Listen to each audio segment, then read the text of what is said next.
बिस्मिल्लाहिर्रहमानिर्रहीम। O level Urdu syllabus ए paper 2 unseen paragraph के बारे में बात हो रही है।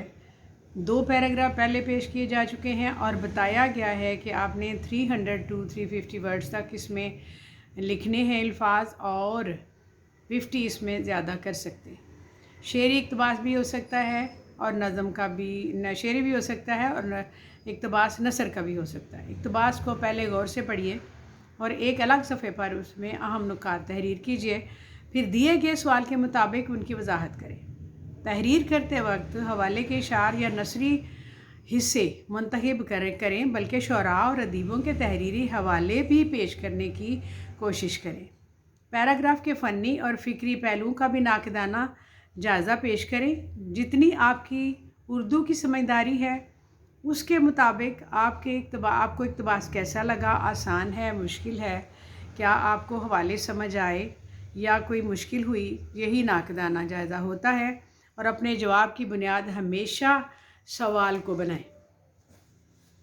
नज़म का इक़्तिबास इस तरह से है कि काटिए दिन ज़िंदगी के उन यगानों की तरह जो सदा रहते हैं चौकस पासबानों की तरह, सही से उकताते और मेहनत से कुनियाते नहीं, झीलते हैं सख्तियों को सख्त जानों की तरह, शादमानी में गुज़रते अपने आपे से नहीं, गम में रहते हैं शगुफ्ता शादमानों की तरह, रखते हैं तमकी जवानी में बढ़ापे से सिवा, रहते हैं चौंचाल पीरी में जवानों की तरह, पाते हैं अपनों में गैरों से सिवा बेगानगी, पर भला तकते हैं एक एक का युगानों की तरह, आस खेती के पनपने की उन्हें हो या ना हो, हैं उसे पानी दिए जाते किसानों की तरह।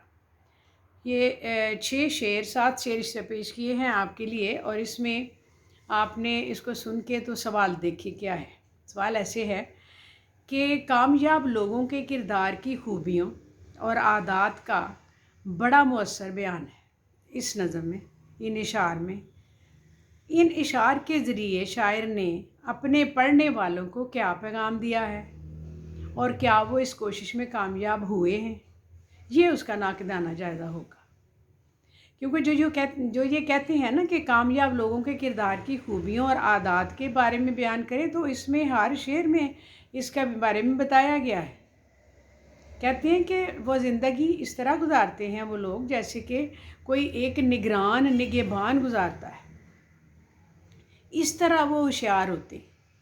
और फिर कहते हैं कभी मेहनत से वो घबराते नहीं, कभी किसी तरह से किसी चीज़ से उकताते नहीं, और अगर खुशी हो जाए तो वो हद से ज़्यादा उससे में आपे से बाहर नहीं होते, अगर कोई गम हो जाए खुदा नास्ता तो उससे भी हमेशा इत्तेदाल में रहते हैं। ये उनकी आदत होती है। ये 2-3 चीज़ें तीनों इशार में नज़र आ रही हैं आपको। और कहते हैं कि इस इंसानों की तरह वक्त गुजारते हैं। अगर जवानी में हैं तो जवानी में हद से बढ़कर वो बात नहीं करते, हमेशा इत्तेदाल में रहते हैं। और अगर बुढ़ापे में हो तो ज़रूरत से ज़्यादा बुढ़ापा अपने ऊपर तारी नहीं कर सकते कि हम कुछ भी नहीं कर सकते, हमारे लिए आप सब कुछ करो।